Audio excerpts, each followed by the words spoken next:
And this is my dad. You guys haven't seen him on the channel in a while. He taught us everything that was smart that we do, and then everything that was stupid. Probably taught us that too, but most of it was the smart stuff. Well, guys, welcome back to the channel. We're doing a little bit of a different video. I know it's been like 3-4 weeks since, probably 3 weeks since we put out the last video, and that's because we've had some stuff happening in our lives, and we wanted to clue you in. If you followed me on Instagram, I think I made one post on YouTube, you might already know, but we wanted to do this video as a little tribute to our dad. So about 3.5 weeks ago, something like that, it was the night I put up the last video on the Hummer. Lance got a call about something happening to our dad.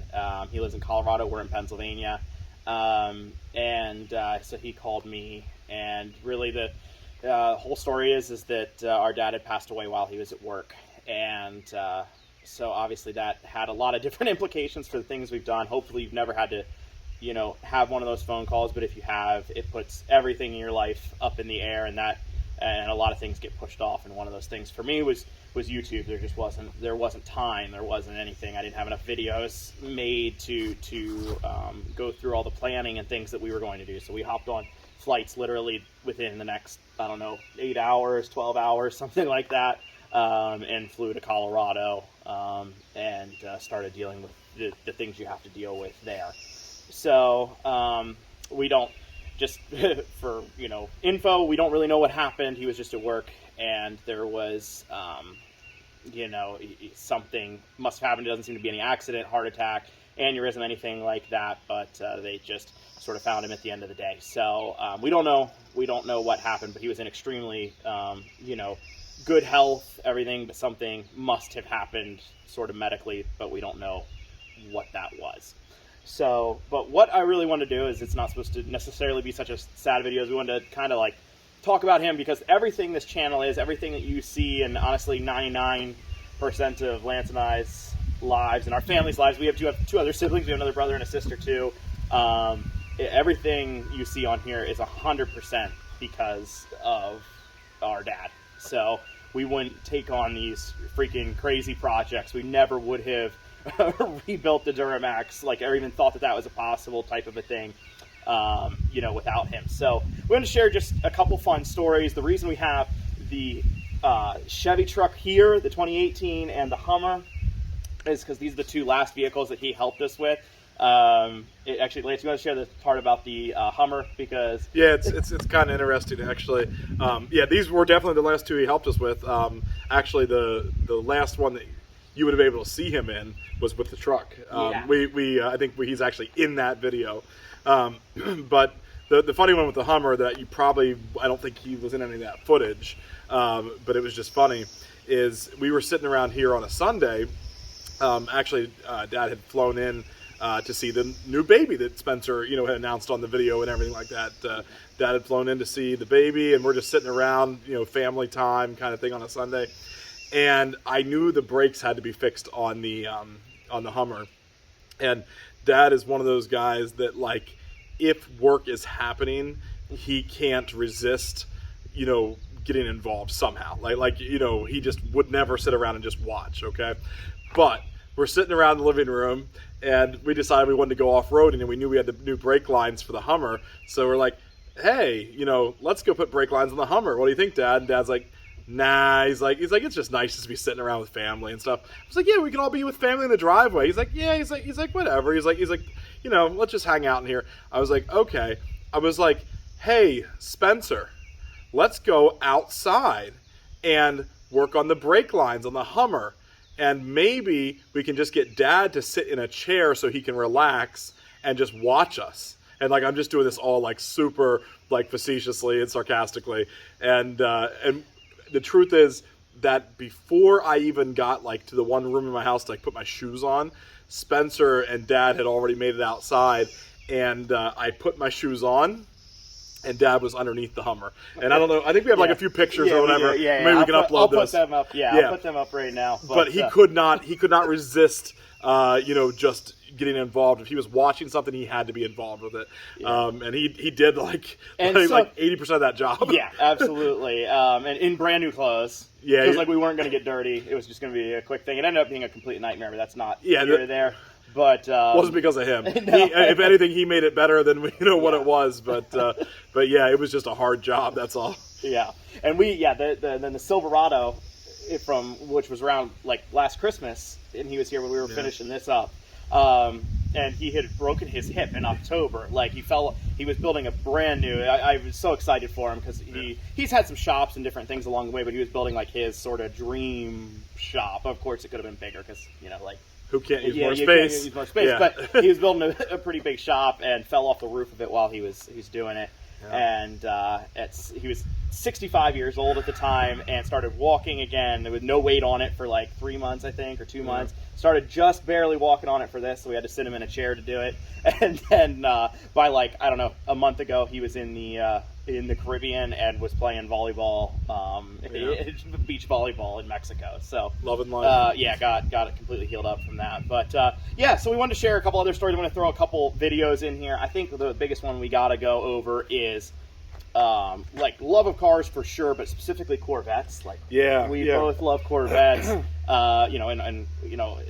It's not reflective of the channel because there hasn't been like a lot of Corvette action on the channel.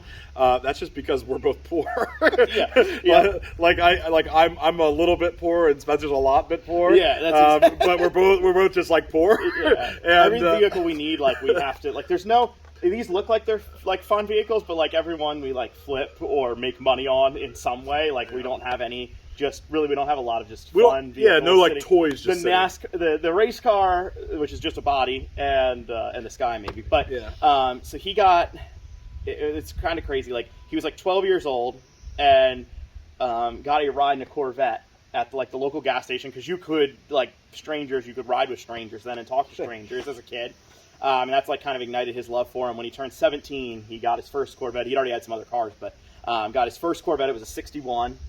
And then growing up, we had a bunch of different Corvettes. The one we grew up with, which I'm going to put in the clip right now.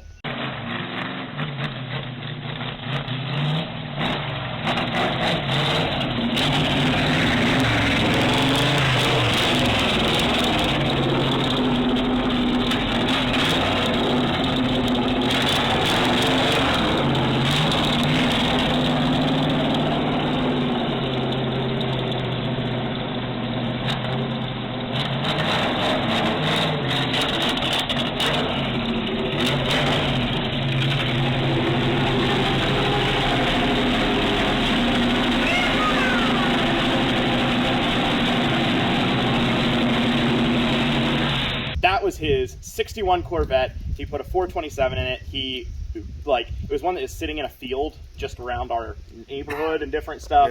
Yeah. And chickens were laying eggs in it, whatever. He kept bugging the farmer or whatever to buy it. And that's the one that we grew up with. It had like 500 or 600 horsepower, which today is not that much, but it was a lot back in from in the 90s up through the mid 2000s or whatever till he sold it. It sounded. And it smelled like it had 500 or 600 horsepower. Yeah. Like I just remember that thing just dumped fuel. It got like 3 gallons to the mile. Yeah, it was not great on fuel. Broke down pretty regularly because it still had some of the old wiring and different stuff. So the drive line, like it was the factory, rear axle from like a private. Yeah, I think you put 2 or 3 rear ends. I think it was a 283 is what they came with from the factory. I'm not sure about that model, but I'm not sure. But I think it was a 283. But yeah, that's we always had a 61 around the same car. Yeah, and there was a couple other ones in that time too, but that was the one that we really, him and our other siblings grew up, I think, with a couple other ones more so, but that's the one that Lance and I.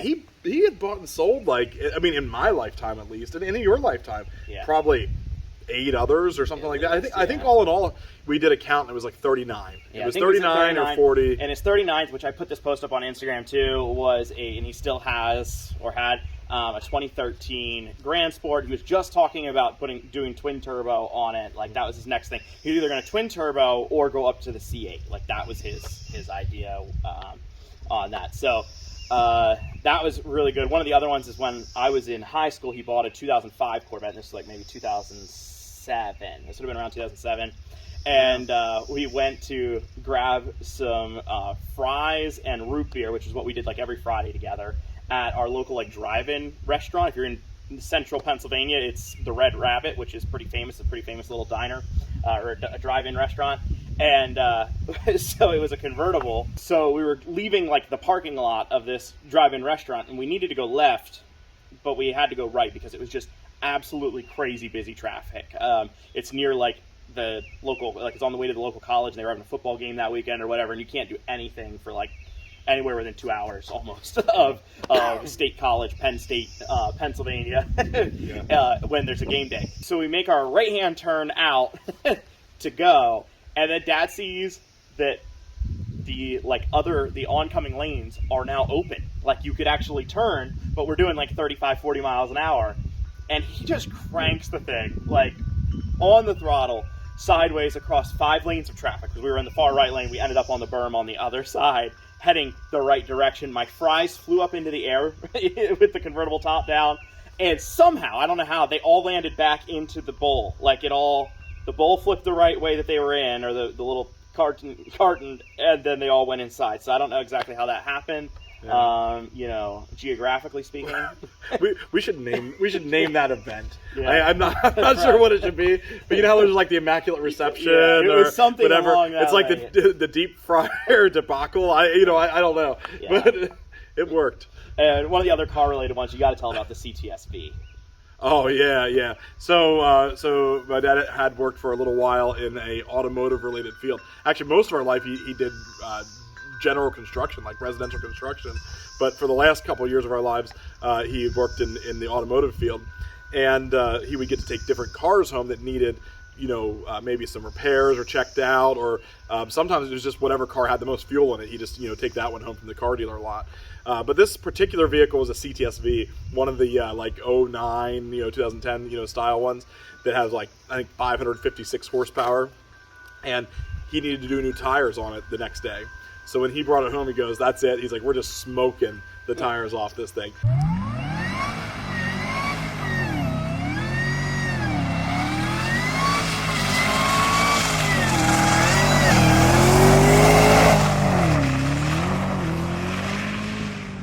I don't even know if he really safely made it back to work the next day. Like the tires were shot. Like, yeah, there was chunks. I mean, like that much. Like it took the first like layer down to the wires, like that much sections like that gone all around it. So he made it.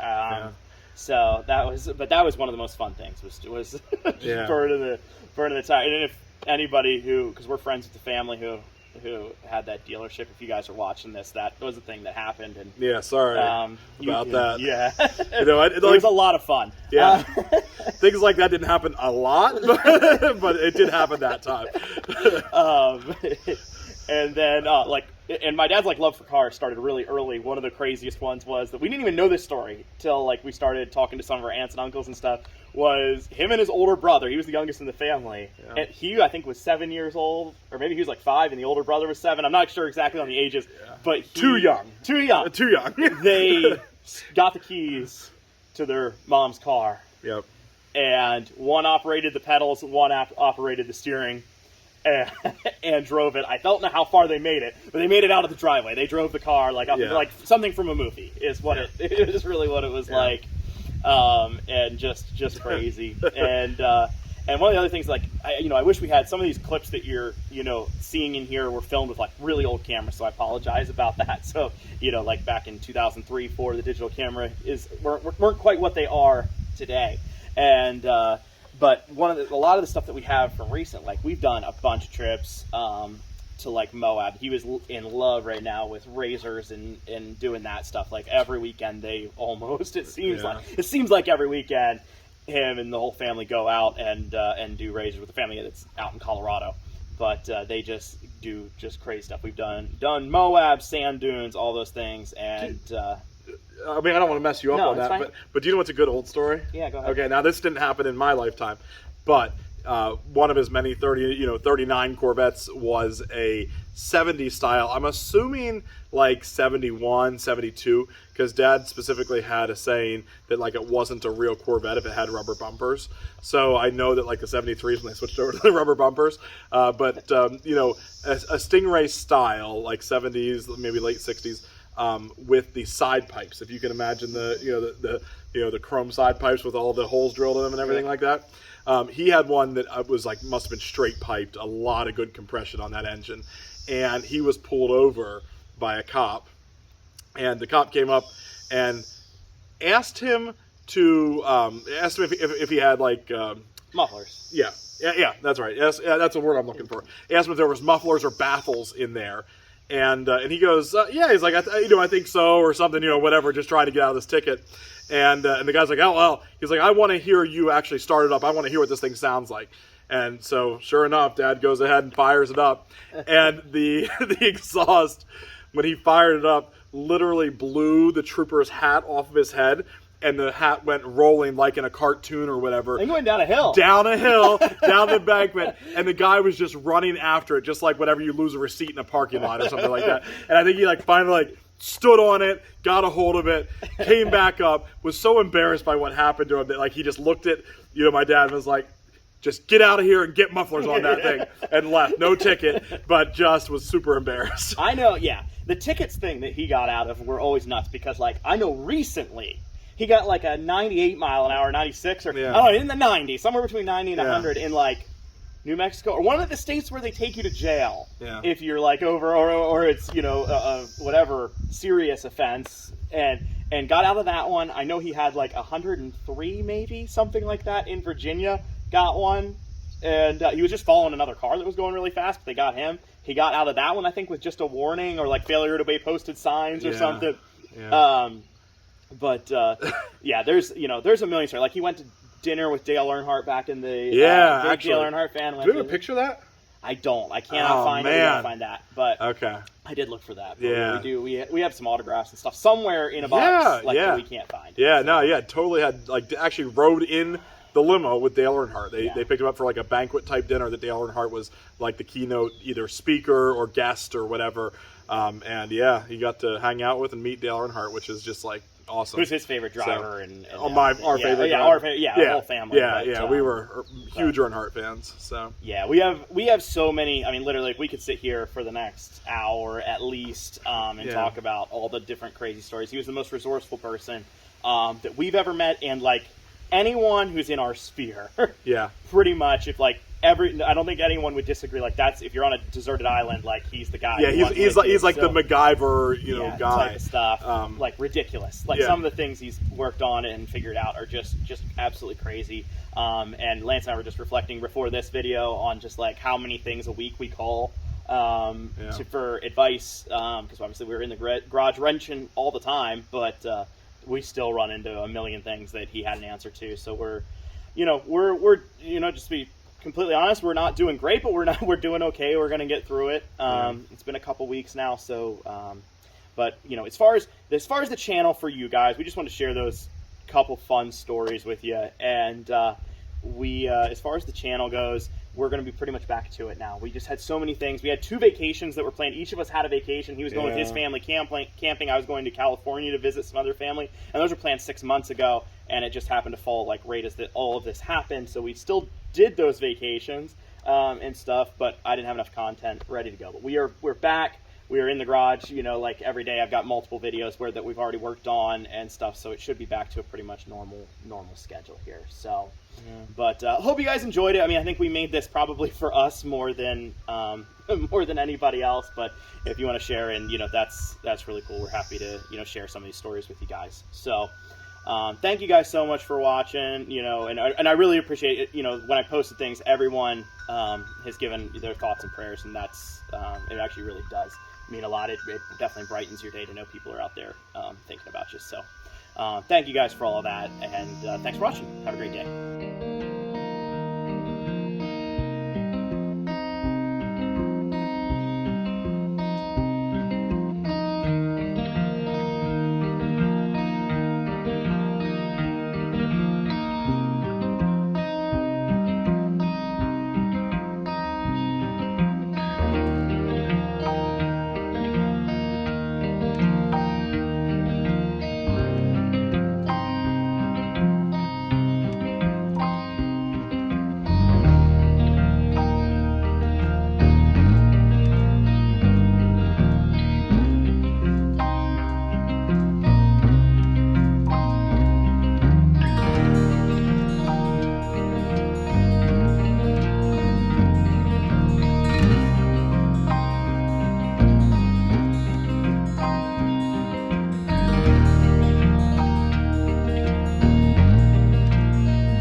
have 16 Dodge Power Wagons up ahead. 14 bad transmission. I'll tell you what, if we were transmission salesmen, this would be a high time.